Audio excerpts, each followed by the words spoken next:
Here in central Pennsylvania, it's the beginning of October, and one migration is ending and another one is just getting into full swing.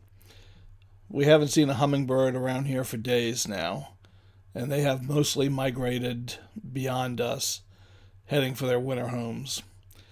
But there's another migration going on right now, and this is a peak period for it, and that's the Monarch Butterflies. And because it's migration time, if you've got the right attractants, you can have a yard full of monarchs for the next several days or weeks, usually early fall. What they're trying to do is get ahead of the freezing temperatures. And as long as you're not freezing, they might stick around, but they've got to move on if temperatures start to go down because they can't survive in below freezing temperatures.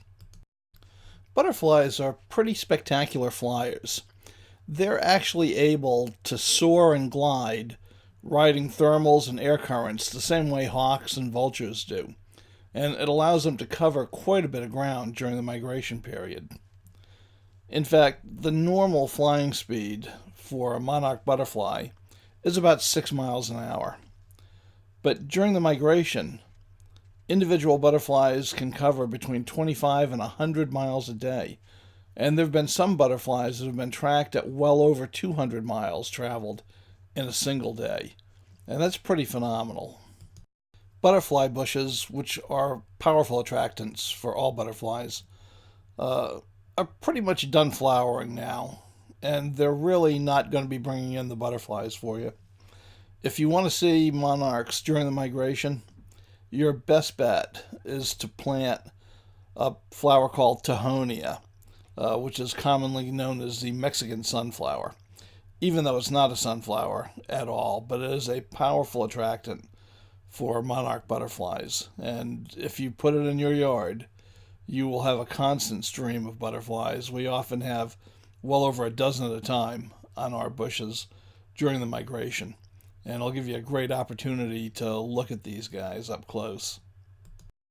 We just see a few of the hundreds of millions of monarchs that migrate every year down the coast of North America, from northern New England down to Florida and across to Texas, and then all the way into Mexico, where they spend the winter in the Oyamel fir forests of the Transvolcanic mountain range in central Mexico. For some of these monarchs, that's a trip of 3,000 miles. It's just amazing to me. And to make that possible, monarchs have a really unusual life cycle, or a generational cycle, I guess you would say. Monarch butterflies produce 4 generations of butterflies each year.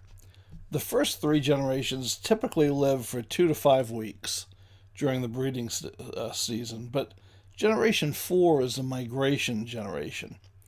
And they're going to live up to 8 months, long enough for them to make the trip to Mexico, spend the winter there, and then make the long return trip up here to the Northeast.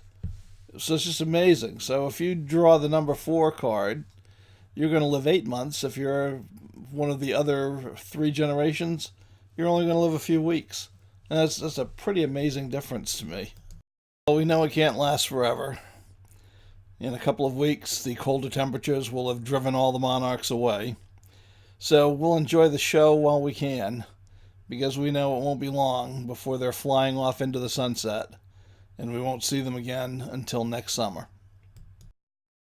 If you enjoyed this video, and we certainly hope that you did, please hit the thumbs up, give us a like, let us know you enjoyed it, and if you enjoy the contents of this channel, please subscribe. We would love to have you as subscribers. So until next time, bye-bye.